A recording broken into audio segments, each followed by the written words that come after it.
Good afternoon. Welcome to the City of Homestead Community Redevelopment Agency meeting. Today is Wednesday, June 17th, 2020, and it is now 4:30 p.m. Due to COVID-19, this will be a virtual Community Redevelopment Agency board meeting. The meeting can be viewed live on the City Access channel or city website at www.cityofhomestead.com. The city has accepted public comments as part of the meeting, which can be emailed to publiccomments@cityofhomestead.com. Public comments on agenda items can be submitted by noon, Tuesday, June 16th, 2020, and general public comments can be submitted until 30 minutes after the council meeting. All comments will be included in the minutes. Comments are limited to 300 words per comment, and the name and address of the person commenting should be included for the record. All board members are in attendance with the exception of board member Fletcher. Is that correct? All right. And Director, are there any deletions or deferrals? All right, we have tab 1, the first item, approval of the May 27th, 2020 CRA board meeting minutes. Do we have a motion for approval? Move it. We have a motion for approval. Do we have a second? We have a second by Councilman Shelley. Any further discussion or any additions or corrections to the minutes? None appearing. Would any board member wish to be recorded as a no vote on the approval of the minutes? The minutes stand as unanimously approved.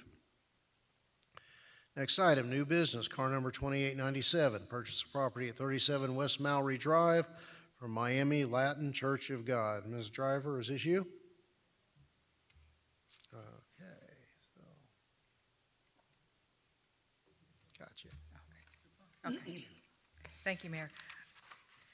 So before you is a memo regarding purchase of 37 West Mowry Drive. Staff recommends that the CRA board approve the attached resolution authorizing the executive director to enter into an agreement for the purchase of real property from Miami Latin Church of God in the amount of $165,000. The property is located across from Homestead Station at 37 West Mowry. And as I mentioned, there is a memo in the packet. I don't know if you want me to read the memo or just open up for discussion. Okay. Unless we need the memo read into the record, I think we can just go ahead and open the discussion. So I would open the floor to my colleagues.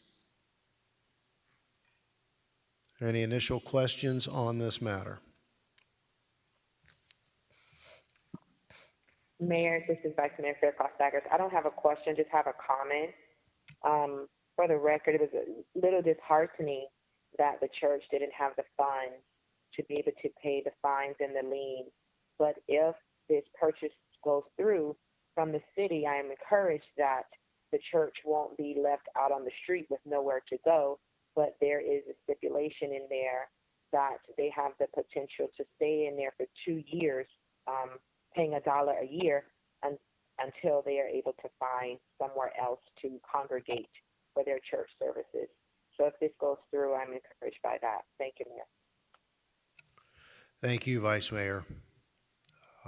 Would any of the other board members wish to comment or ask a question on this matter? A couple of things. What are our plans for this site? For example, in the memo on the next item, the CRA articulates a potential use. What are our plans? What's the benefit to the city for acquiring this property?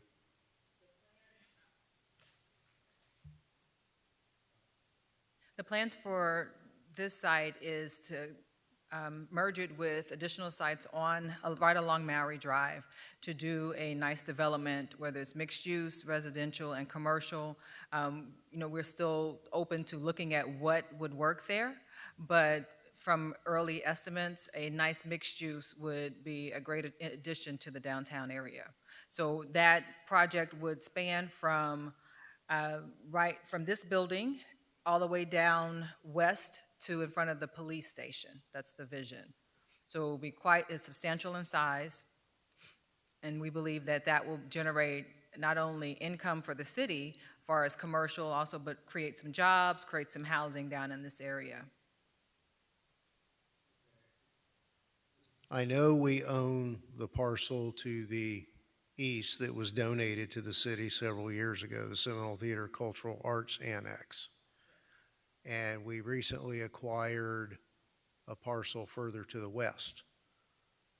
Do we have any assurance, or is that in the pipeline, that the county parcel immediately to the west of this parcel will at some point be under our control? Before the county wanted us to approach them, they wanted us to make sure that we could assemble the other parcels around. So now that we have, then we'll be ready to broach the conversation with the county for their building, and also to have conversations with the nonprofit that is housed in that building currently. Okay, all right. I wanted to ask you,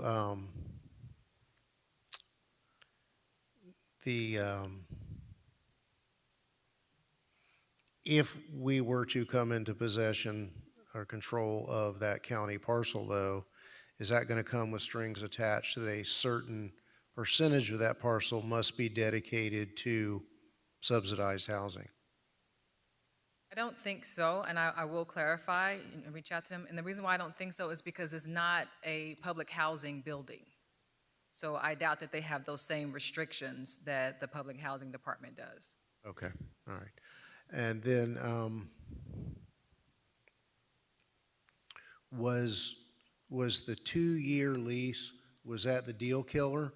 I mean, thinking out loud, certainly we don't have anything on the horizon or in the pipeline, whatever phrase you want to use, if we're willing to let the church stay in possession for 2 years. Yeah, we figured that by the time we go through all the negotiation process, replatting, and everything that we need to do to get the land ready, it will take about 1.5 years, maybe 2 years before we're actually ready to move on that site. And the church had requested 2 years, and to Vice Mayor's point about, we were concerned we didn't want them to have no place to go. Mm-hmm. So it actually kind of worked out as a win-win for both. So that's the reason why we felt like 2 years was okay to agree for that lease with them, is because we're not going to be able to break ground tomorrow on that land. Okay. Thank you. And then, and if you don't know, I asked Mr. Cordino to chime in. What's the overlay for that? What's the designation for some future use there? We're talking about not the shotgun? We're talking about the Maury Street strip. 37 West Maury. I need to go look it up on the map to figure out exactly what that is, but I'll do that right now. All right.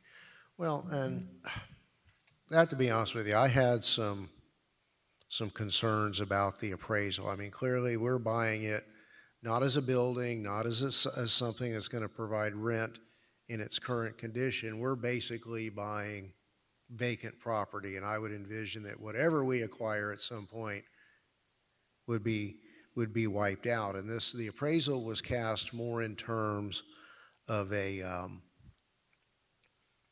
commercial income producing appraisal today. And in that regard, my concern is it seems to be the appraisal would be, a little high. I looked at what the dirt under the movie theater and bowling alley complex is assessed at this year by the county, and it's only assessed at $6 a square foot. So in that regard, we're talking about $18,000 to $20,000 of value there for developable dirt versus all the strings and upgrades that would come with making a building that was first constructed in 1940 rentable. And that's not really what we're talking about here. What happened? Are you referencing 37 West Maury, or are you No, well, the referring next to one's very similar 140 to this on as Chrome? well. I mean, Okay. there was a similar appraisal analysis and comps pulled for both. And I note that on both of them, they even pulled comps that were in the Princeton and Naranja area with US 1 frontage, which are by no means, in my mind, comparable to this piece of property. You know, and I also noted that on both appraisals, there was no access to the interior of the property for the appraiser, and at least on this one, the appraiser relied upon prior pictures provided by your department.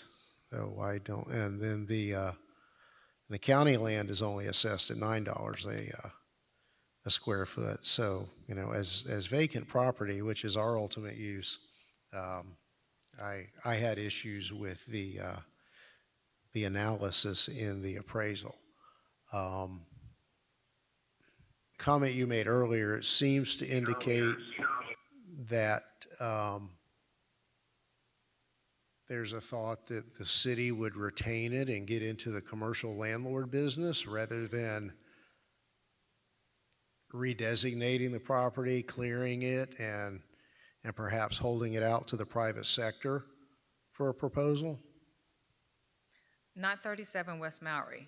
37 West Maury, this property will be demolished along with everything else on the block for a new development. Right, The 140 Chrome, yes. No, I know, we'll get to that one. Okay. And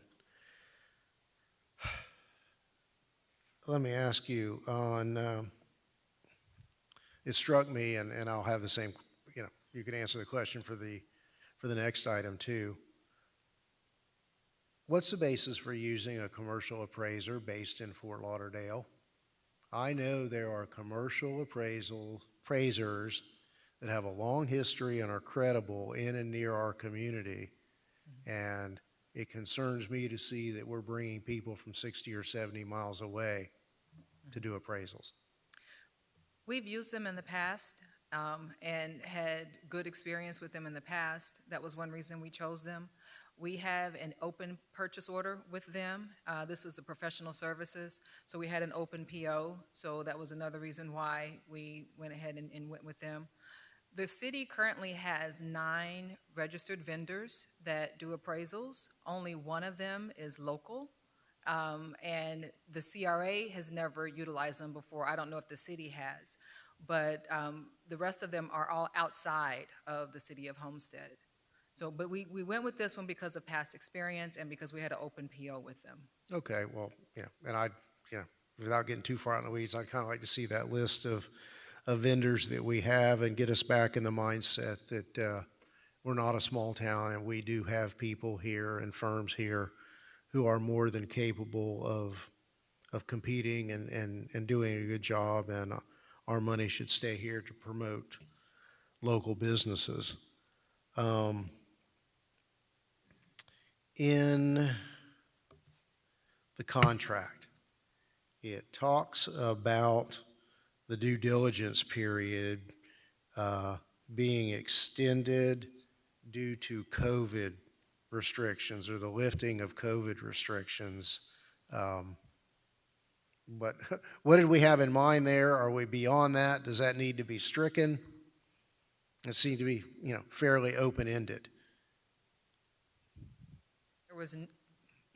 I think the attorneys put that in there because this was executed during COVID, and we had no idea how long this was going to last, and if COVID would, in fact, impact our ability to close on this. So that was just a safety measure, and I don't know if the attorney is online or not, that maybe can speak to more of the legalese behind that. But that was my understanding, was that we just needed to include it in there because we had no idea how long COVID was going to last and how it was going to impact us moving forward. Okay. And I think finally, and probably one of the most important, in your narrative, you talked about that many years ago, this same entity, but under different pastorship, if you will, incurred in excess of $200,000 of code enforcement liens. That was ultimately resolved, and those liens were just kind of laying out there.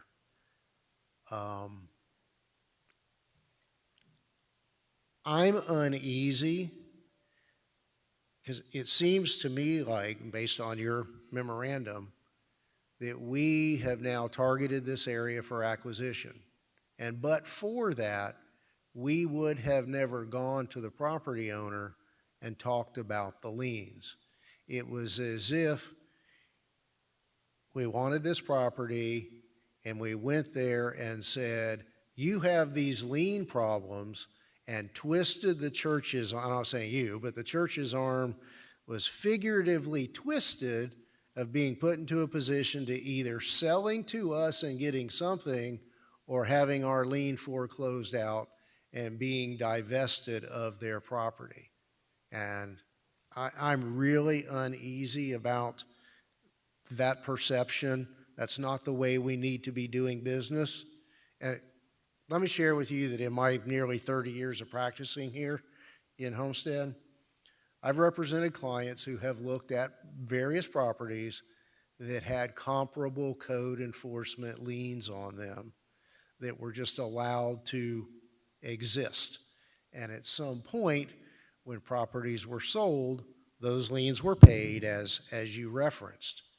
But I can differentiate this situation in that, in reading from your memo, that we went to them to have a discussion about the payment of the lien rather than a discussion about buying the property.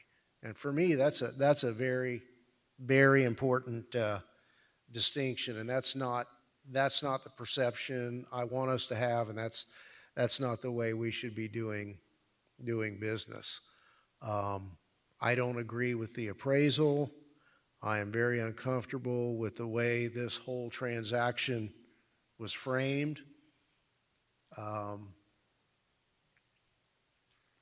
last manager was very quick to point out that the city had invested over $100 million in the future of downtown, between City Hall, the police station, the Seminole Theater, the parking garage, the bowling center, the video arcade, the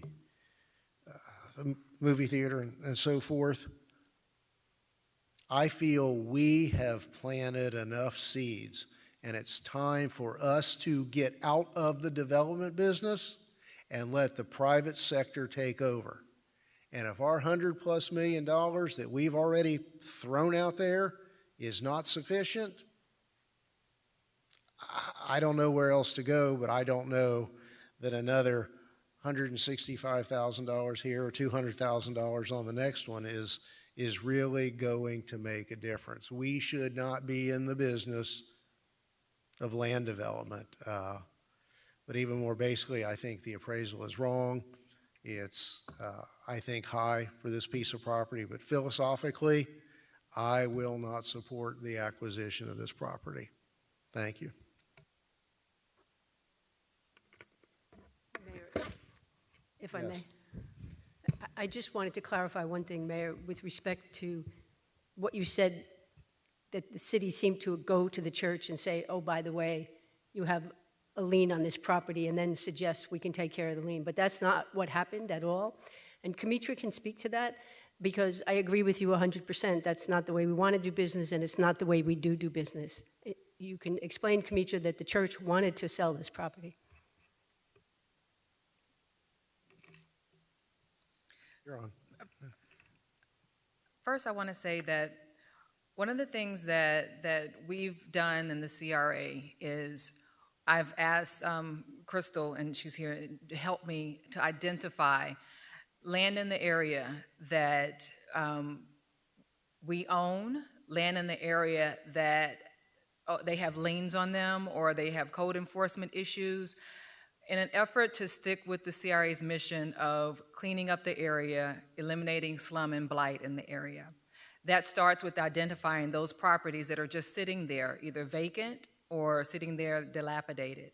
So in my efforts, going through and looking at who owes the city, who has codes, all these different things, the church was one of the ones that was on that list. So it wasn't an effort of, we want to develop this area, oh, let's go and take advantage of this church. I myself would never want to take advantage of a church. Don't like that perception that you pointed out, that it could look like we're trying to twist the church's arm. Unfortunately, the church was not able to afford to pay their liens and agreed that they would be willing to sell and be willing to move. So there was no, at least on my part, no efforts of trying to arm twist. We worked with them. We tried to find other land for them that the CRA owned, that perhaps we could work a deal out with them and they could move there and build on that land as well. Those options didn't pan out. We, the CRA, didn't own anything that was substantial in size that they needed. So we worked with them. We tried to assist them as best we could. And it was not, as I said, it was not an effort of, oh, let's go and take advantage of this church because they have these liens. I've looked at many properties throughout the area to identify who has liens and code violations. Well, I get that, but, I'm aware of situations where we kind of ignore liens and let the market take care of it.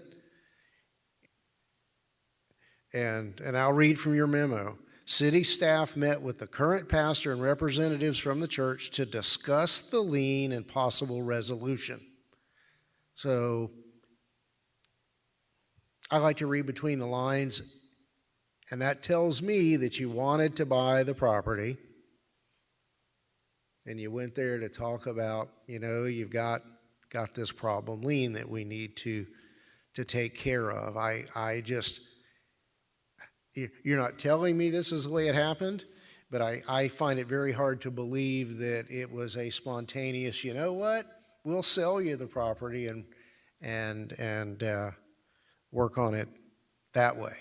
I guess that I'm uncomfortable. And again, you talk about the mission of the CRA to clean up slum and blight. I'm of the opinion that this money could be better spent working on the residential aspect of the CRA area. And I know that's kind of redundant, the CRA area. Again, I feel as though the city has put scores of millions of dollars, whether it be CRA or City of Homestead money, into improving the downtown. And the world has been turned upside down since that investment was made. And we don't know where this is going. And I know that we can fix residential areas with money. I don't know that we can throw enough money at downtown to attract investment at this point, given the retail and entertainment industry's shakeout at this point. So I think the money could be better spent elsewhere with a more positive and shorter term outcome. But thank you. Mayor, if I may, just as a point of clarification, with respect to the line that you read, it was in the total interest of transparency, let's be transparent, that we wanted the church to understand what could possibly happen with the liens. What we didn't want was to go into a transaction and then later on the church learned what could happen with the liens. That was the discussion about the liens, so that they understood completely what may transpire after the transaction. Thank you. Anything further from council? Mayor, if I may. Sure, Mr. Roth. Demetra, after the CRA acquires all these properties, does the CRA have the ability to sell these properties? Any properties that we purchase, yes, we can sell them. There are no. Okay, so by accumulating a block of properties, that becomes a little bit more interesting to a potential private investor to come into the city, purchase these properties possibly at a profit from the CRA, and then work towards some of the components of revitalizing the downtown area by creating a residential mixed-use component that would help support the ongoing efforts to revitalize downtown and potentially put customers right there in that area. To me, I think that's a great plan. If that's the plan, as you accumulate properties, you can begin to create interest in the private sector coming in. So is that a plan of the CRAs to do that?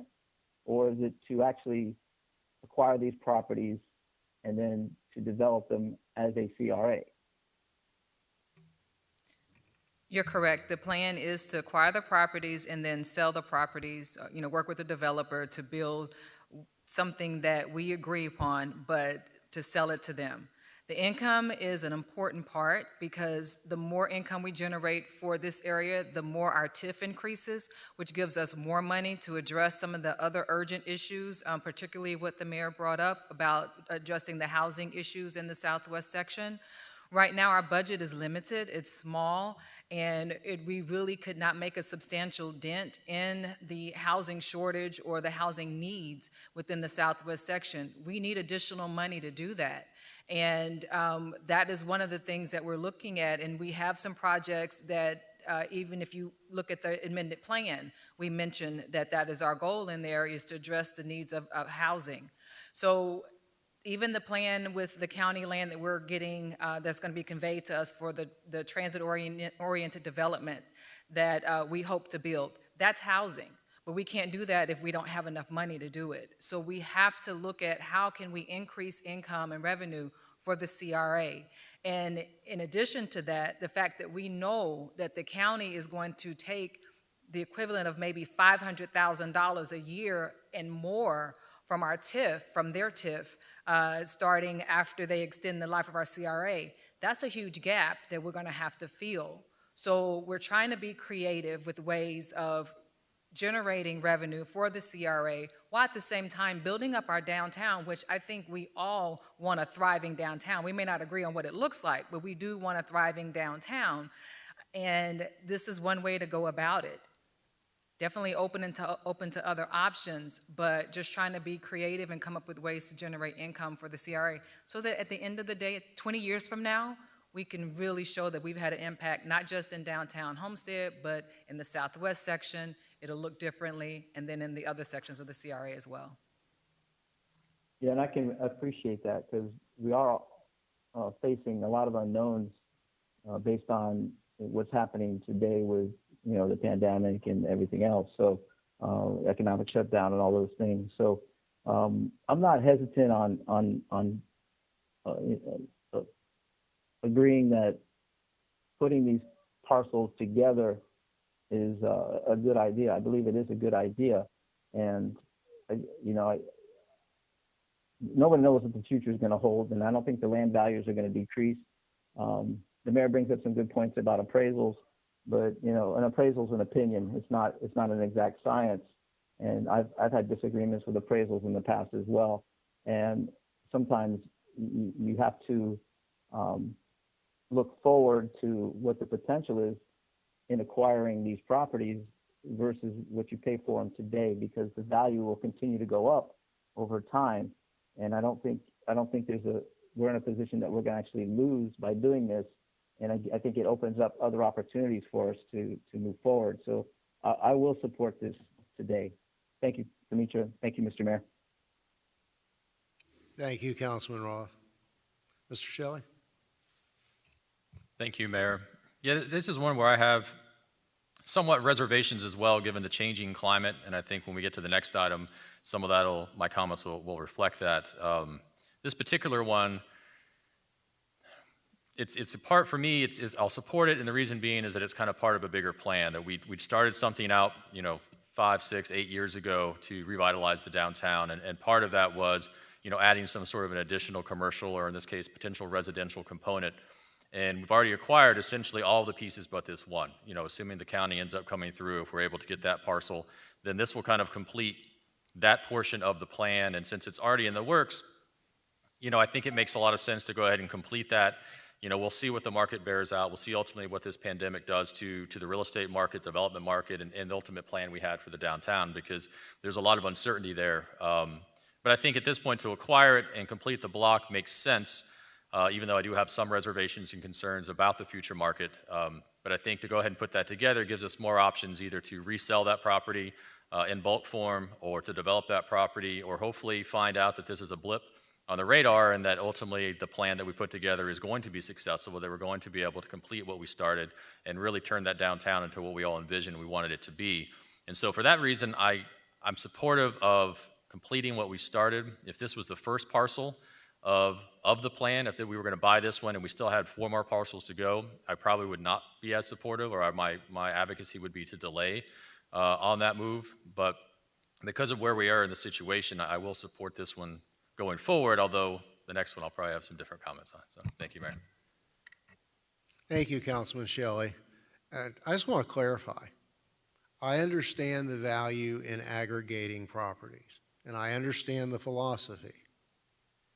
But I also understand that the prior manager was not shy about talking about how much money we had already spent downtown and how much is enough and how much longer are we going to be out there, rather than the private sector bringing things together. Now, something that you said, Councilman Shelley, made a little light bulb come on over my head. In terms of the county parcel, how close are we on that? Because I'd be a lot more comfortable if our obligation to close on this parcel was contingent upon having a contract or an agreement with the county. We all know the county's unpredictable. No disrespect, Mayor Jimenez, but that's we all know that's the way things work. Look, the church isn't really interested in leaving, and they'll have 2 years from whenever we close to stay there. But I'm wondering if there's some potential to explore inserting that type of contingency into this agreement. Because if for whatever reason we don't acquire the county parcel, we don't really have a lot there. We've got the cultural annex and this, which would maybe make a nice delivery alley to the revitalized Losner Park someday, apparently far into the future. But just a thought as to whether or not we could go back and perhaps tweak this a little bit, or are we not at that point with the county?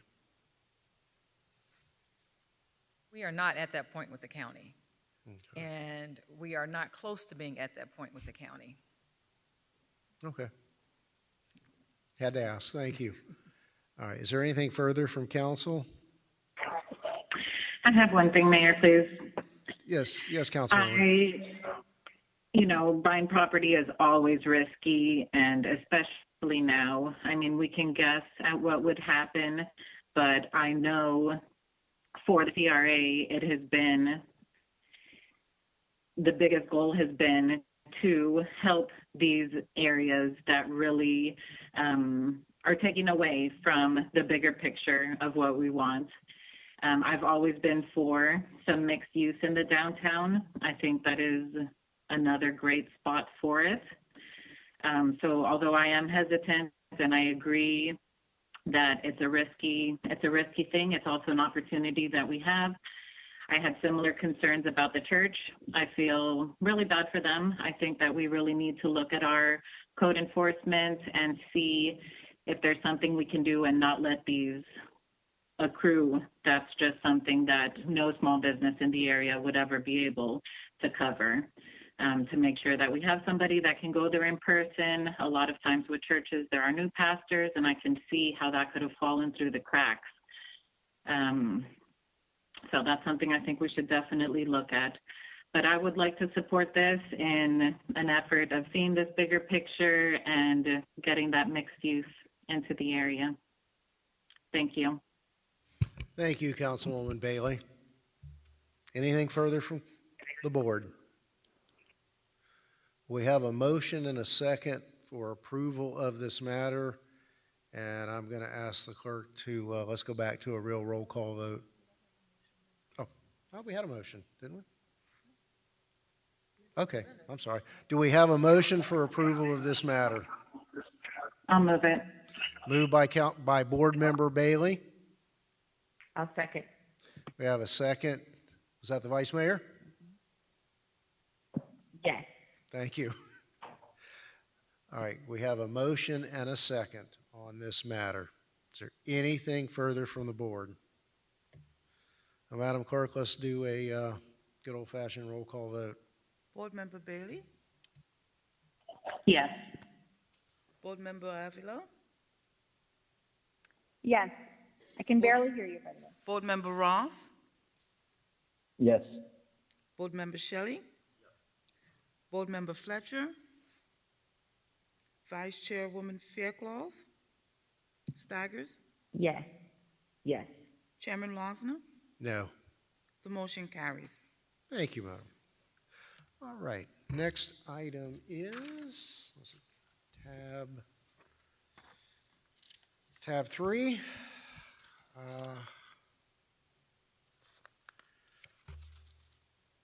The car number 2912, purchase of property at 140 North Chrome Avenue from the estate of Irene A. Davis. Ms. Driver? Thank you, Mayor. Staff recommends that the CRA Board approve the attached resolution authorizing the Executive Director to enter into an agreement for the purchase of real property from the estate of Irene A. Davis in the amount of $200,000. The property is located at 140 North Chrome Avenue, right in the heart of our historic downtown district. Thank you. Anything to add, Madam Manager, before we open the conversation? All right, board members? Mr. Shelley? Sure, I'll start this one off.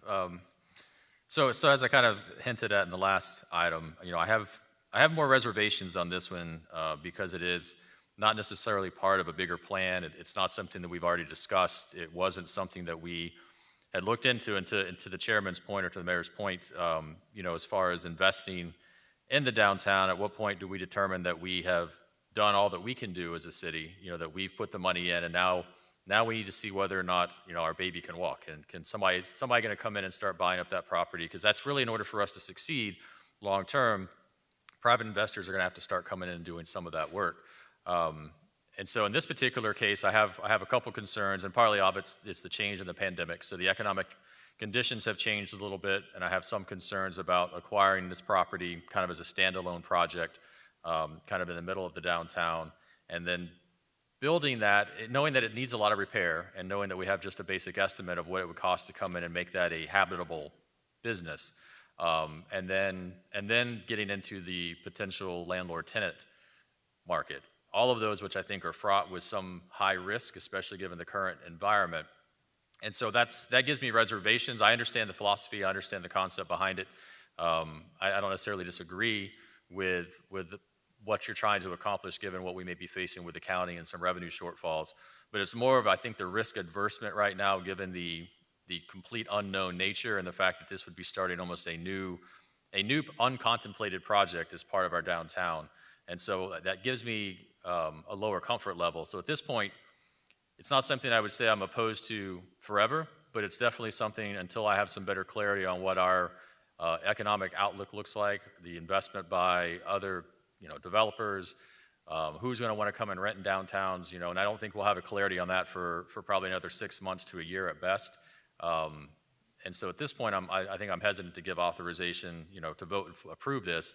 Doesn't mean that in the future, if this property is still vacant, it's still on the market or still available to be acquired, that I wouldn't consider it then at a different time, but just not at this moment. So, thank you, Mayor. Thank you, Mr. Shelley. Would any other board member like to weigh in on this item? Yes. Kamitra, can you please speak a little bit about what the appraisal was and what the owner offered the city? The appraisal it came in at $360,000, and the offer, the counter offer from the owner, is that what you're asking, Councilwoman? Yeah. 200,000 is what they came, no, I'm sorry. She came back at 250,000 and we agreed down to 200,000. Our initial offer was 150 and she countered with 250 and then we ended up at 200. And that appraisal is taking into account all the fire damage, the 360? The 360 is as is. Okay. I agree with Councilman Shelley. I also don't, I love that spot. I've had people ask me about that spot. I do think that eventually it will be a sought after piece of property. And the only reason that I might agree with this purchase is that it sounded like the owner would like to see it go to the city. And if it was at a much better offer than the appraised amount, that we should consider it for that reason alone, just to be able to provide some more money to the CRA. So, Yeah. The owner did reach out to me right after. So the owner, Mr. Davis, he passed away, and his daughter called me. I don't know, maybe a week or so after he passed, and mentioned about the building and asked if the city would like to purchase the building, that she, really would like for the city to have it. She didn't say why. I didn't ask her, why, but I told her that most likely it was going to go into probate because she had a sibling, and just to keep me abreast of how probate goes, there's nothing that we could do until that happened. So she did. I ended up getting a call from their realtor. I don't know, maybe 2-3 weeks ago, whenever we began this, and said that they were still interested in the city purchasing the building. So that is how this one came about. Now, that building, of course, has been an eyesore for as long as I've been working with the city. It's just been horrible. So I have been wanting and hoping that someone would come and purchase it, or at least at that time when he was alive, help Mr. Davis clean it up. I'm a little concerned now I agree, and I absolutely agree with the concerns about the market. I understand the concerns about the market. I have those same reservations as well. I also have the concern that at present time within our downtown, we have 16 properties that are for sale and 9 that are for lease and 1 that is vacant and boarded up. And that is within our downtown area. And some of those properties have been on the market for a while. That vacant building has been sitting there for 3 years now. The owner's waiting, not sure what to do with it. So now that COVID has hit us, I'm concerned about the interest of developers investing in our city. Pre-COVID, whenever I would take developers down or investors downtown, they immediately ask, why do we have so many buildings that are vacant, for lease, for sale? And this was before we had 16 on the market. So now that we have more and it looks, dead now even more than it did before, I'm concerned people aren't going to be interested. They're going to take the attitude that a lot of people have told me in the past, that they want to wait and see. They want to wait and see what happens. They want someone else to be the first out the gate. And I agree, Mayor, that we have invested a lot in this city, and I had hoped that at this point that we would be done with our investment into the city, that everything would take off. Unfortunately, COVID hit us. We weren't anticipating that. And I'm just a little bit concerned that this Davis building is just one more building that is going to be sitting in our downtown, and it's perhaps the ugliest building at that, sitting in our downtown, that is going to deter people from wanting to invest in our area, because it doesn't look like anybody wants to invest here when you see so many vacancies and so many buildings for sale. So that's my only, I would say that, and then the issue with we needing to generate some revenue for the CRA. Those are my 2 primary concerns for bringing this before you all. is, looking at a way that we can generate some income from the CRA, but then also showing the development community, hey, look, we're willing to invest into our downtown. We think you should as well. Thank you, Kamisha. Well, I'm interested to hear what my colleagues think. Do we think that this could possibly be something that we could turn around and make some money off of? Or do we consider maybe just putting a few $1,000s into the facade and not making it look so terrible? Thank you. I'm sorry, if I may, Mr. Mayor. I don't think we can just put something into the facade. I think it requires a little bit more than that. So just sprucing up the outside there, I don't know that that's possible. I can look into it, but I don't believe that that's possible. Okay, thank you. Mayor, if I may chime in? Yes, please. Thank you.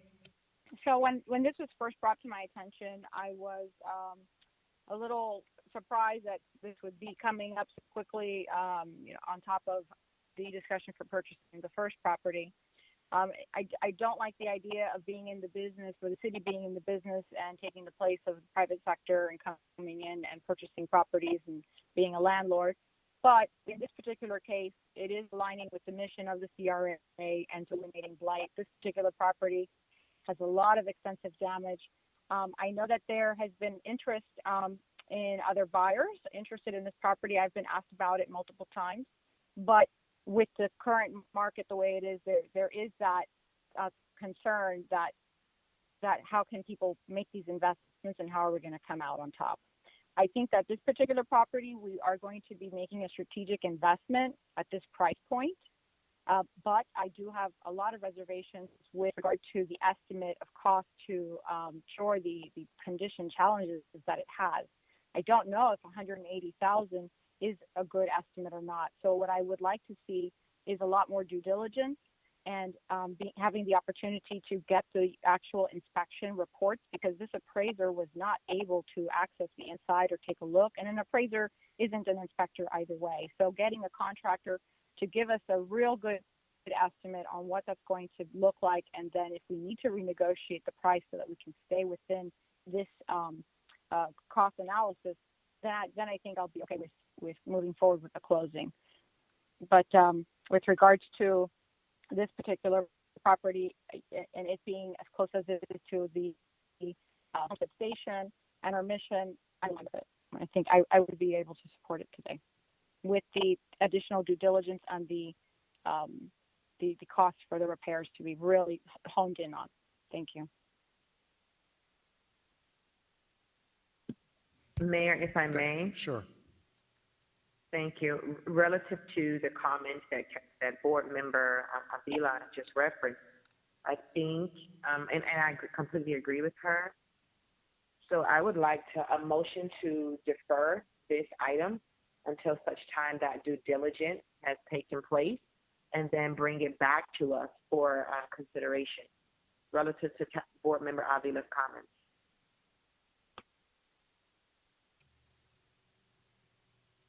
Is that your motion to defer? Yes. Do we have a second? I'll second them. Was that a second by Board Member Avila? Yes. Okay, thank you. All right. Ms. Driver, perhaps if you could, before we proceed on the motion, what's your perception of the potential reaction of the seller? I mean, I'm assuming we were the first person they came to, and do you feel as though we're under a tight time frame to be in or out? I don't think that we're under a tight time frame. I think we have time to go back and try to do more due diligence.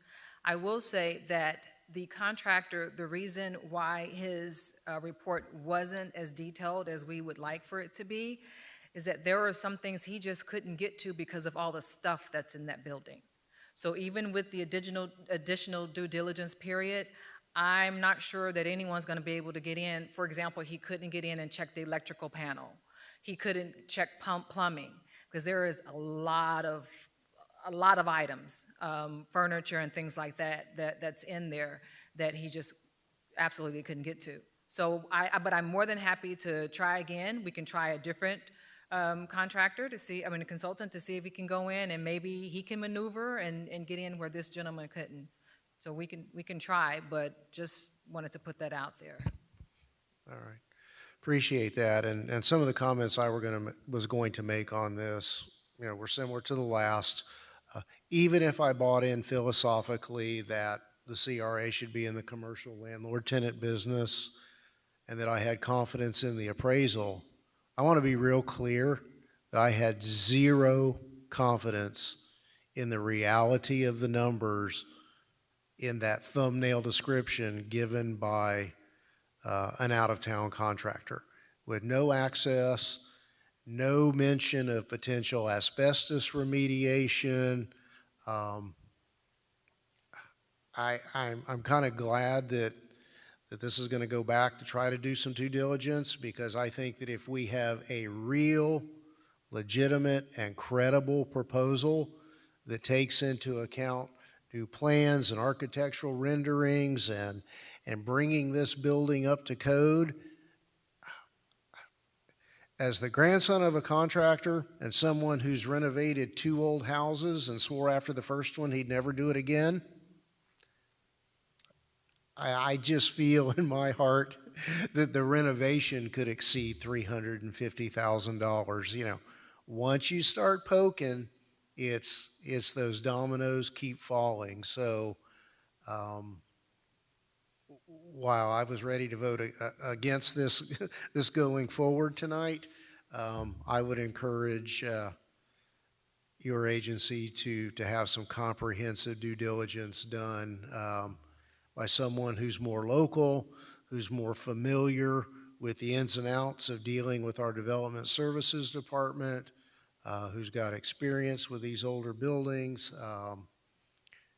At best, we're dealing with a box here.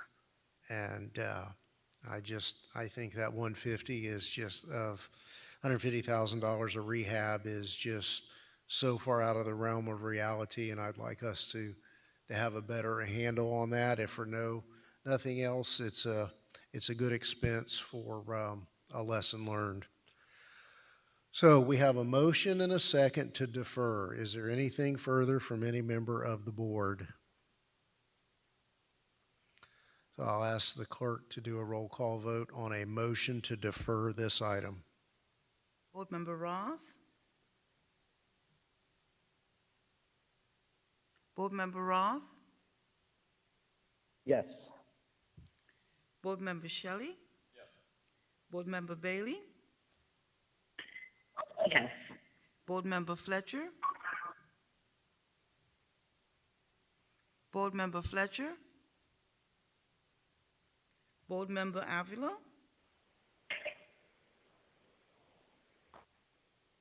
Board Member Avila? Yes. Vice Chairwoman Faircloth Staggers? Yes. Chairman Losner? Yes. The motion carries. Thank you. The final agenda item tonight is tab 4, car number 2904, Centennial Management term sheet for the Shotgun property. Ms. Driver? Sir, staff recommends the CRA Board approve the attached resolution authorizing the Executive Director to enter into an agreement with Centennial Management for the purchase and development of CRA-owned property at 866 Southwest 7th Street in Homestead.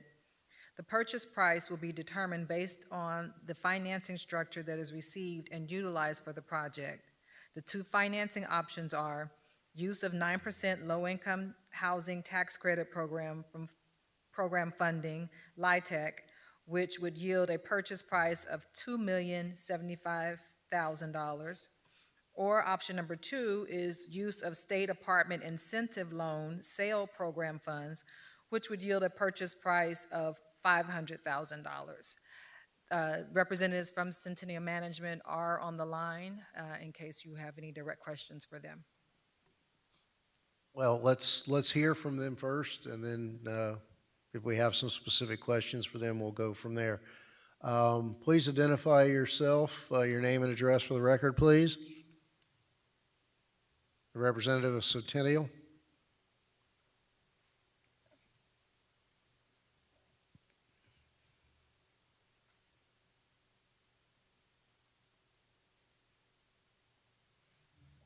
Hi, can you hear me? Yes.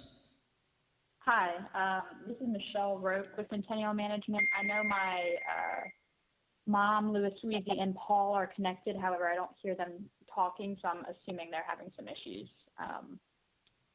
If you guys don't mind, let me see what's going on with them real quick.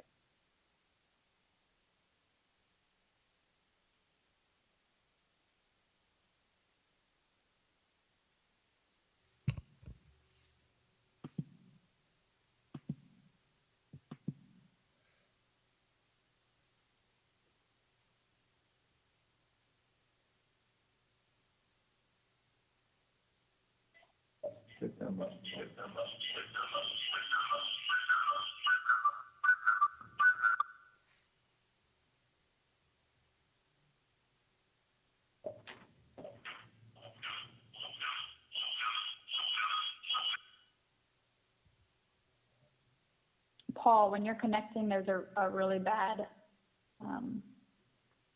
sound coming through.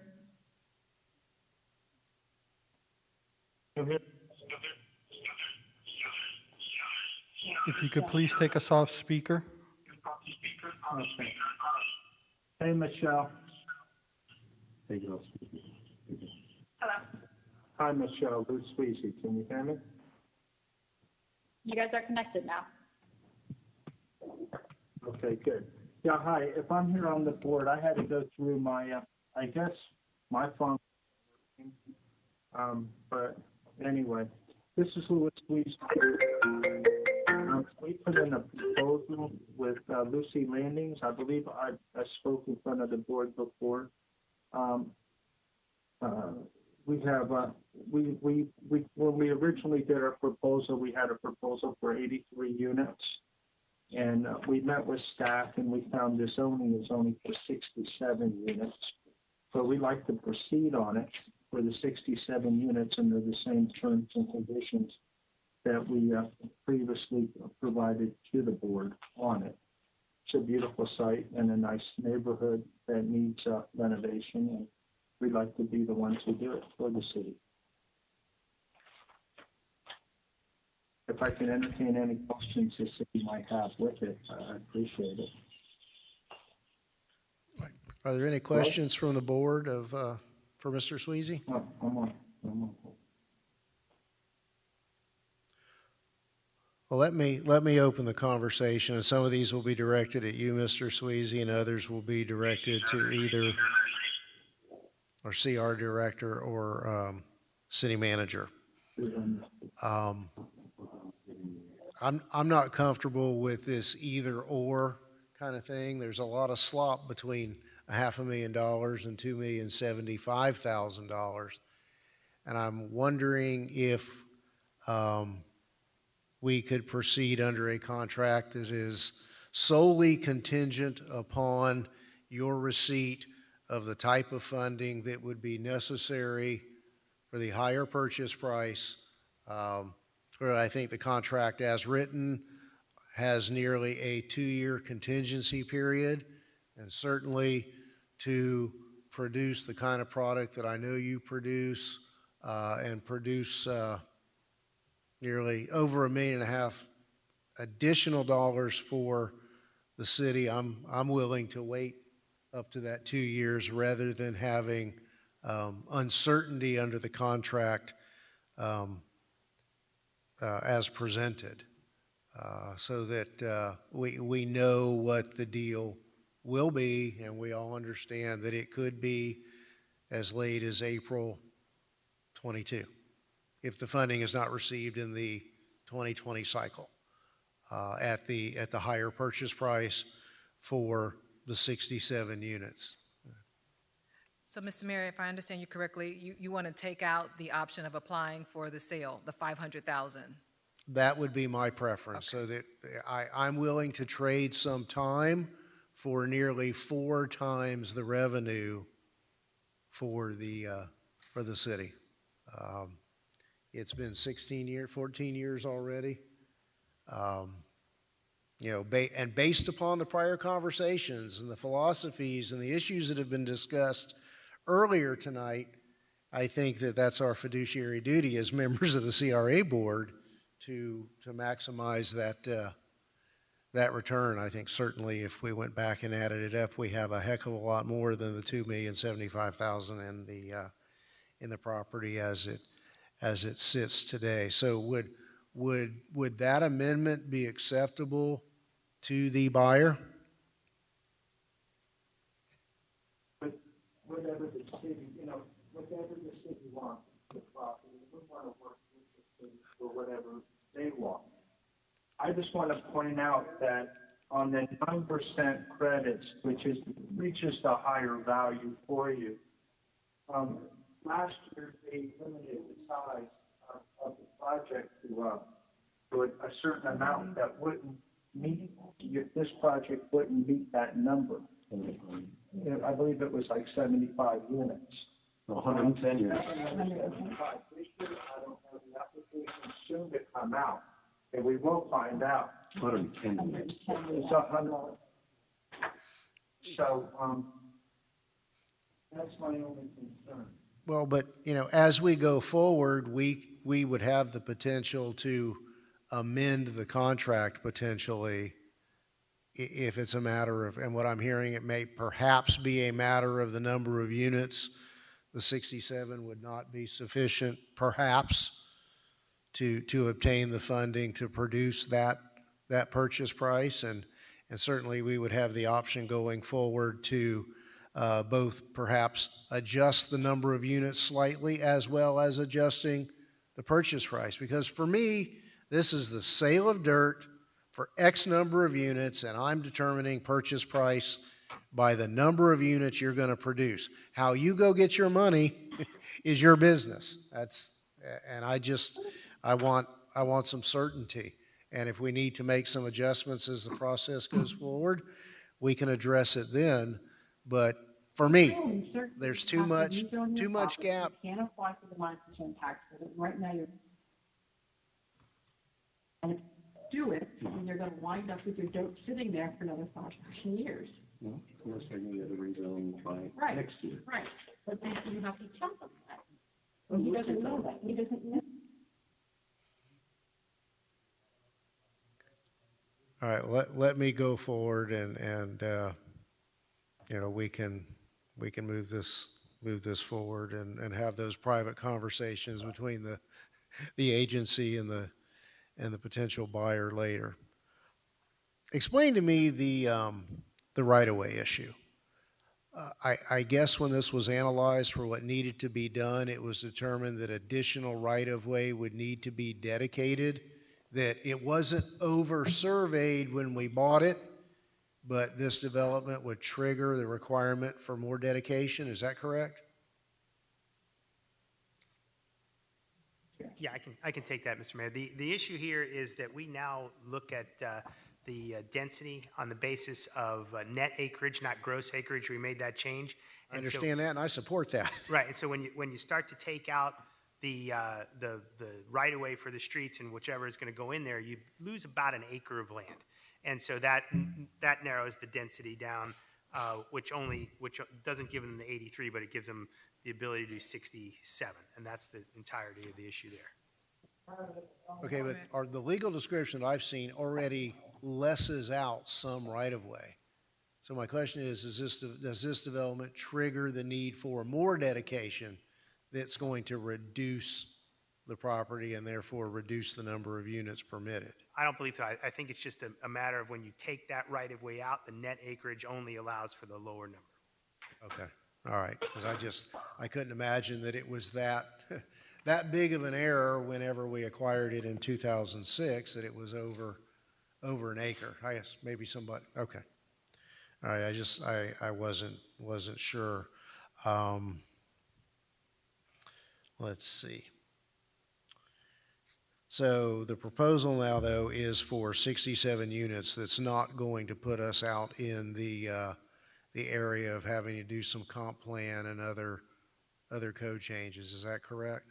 67, with 67 units, you're correct. Okay. They have a second option in there for 83 units, and that would require amendments to the comp plan, the Southwest Master Plan, and the code. So, Okay. Yeah. but they wanted to put the option of the 83 units in there just in case this board's desire was to have more units there. 67 is, a bit of a drop from what they had originally proposed, so they wanted to give you the two options. Okay. Well, and just to be clear, I'm not comfortable and won't support a contract that has that diversity of price in it. I need certainty for whatever is approved. And personally, if we're talking about 500 or $1.6 million or 2.075 million, I'm willing to give our buyer a little more time.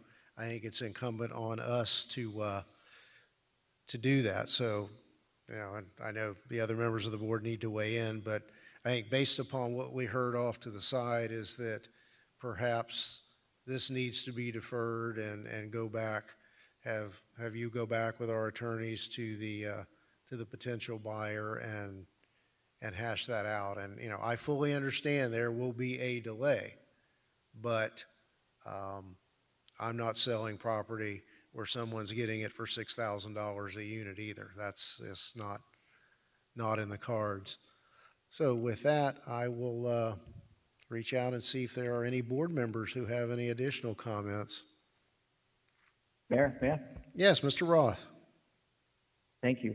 I agree. I mean, the time doesn't seem to be an issue in this, and if they want to go back to negotiating, and I'm hearing different things, and it sounds not as good as when we're live, and I hope we get live next month. But yeah, if we have the ability to increase the purchase price to whatever it may be increased to, and if they need to work out some of the details, and they may need some adjustments in code and zoning for the area to help everybody win in this situation, especially the city, maximizing the purchase price, then I would make a motion to defer this item, give them time to put everything together so it's a solid plan where everybody has the potential to win in this situation, including the southwest section, which hasn't seen a new structure go up besides the police station and the Homestead Station, but the residential component has been stagnant for years, and I think that we need to give them an opportunity. So I'd make a motion to defer, so they can come back to us at another time. I second that motion.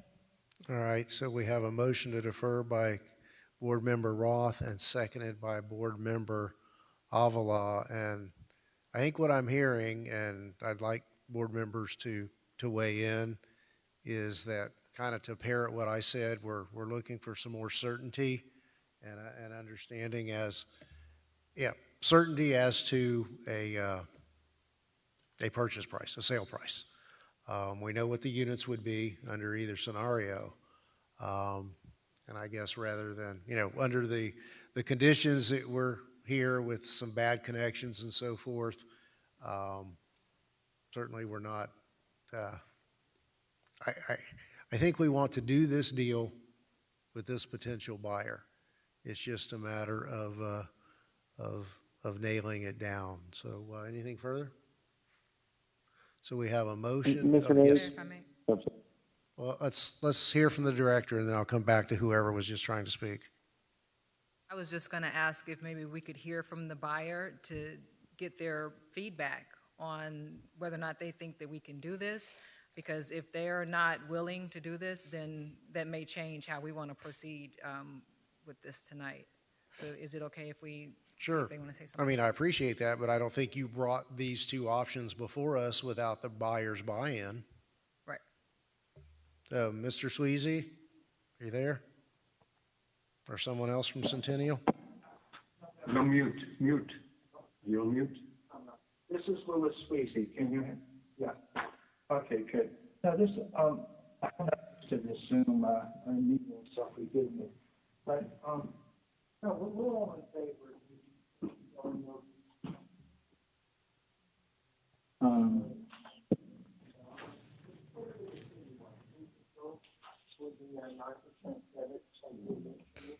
It just lowers the statistical probability of bringing housing into that complex. Could you please speak into the microphone? Within that part of the city, that, we all have to work together. Mayor, with all due respect, I can't hear a word he's saying. Nor can we. Why don't we table this and I'll come back and I can meet, we can meet where we have better communication. Okay, so let's go forward, and you can clarify if you would, and if we need to come back and have an expedited meeting on this matter, let's do that. It is important. I'm not diminishing this at all. I want this to go forward, but this is a big step. This is comparable to the commitments that were made to downtown. This is 14 compilation of 14, a commitment that was made 14 years ago to the Southwest neighborhood. So with that, let's have a roll call vote on the motion to defer.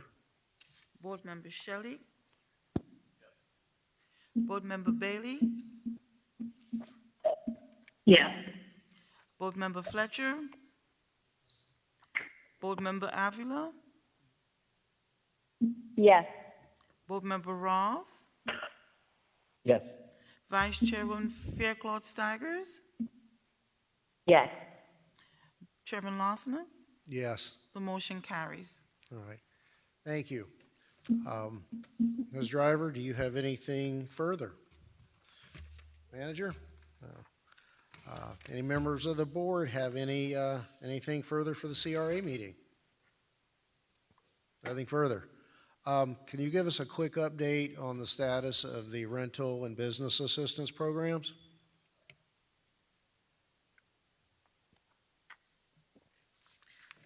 So with regard to the residential rent and utilities assistance program, we've received 17 applications. Only one of those was approved because the other 16 were outside of the CRA area. We've received countless calls from people that are outside of our area wanting to apply, including from Florida City.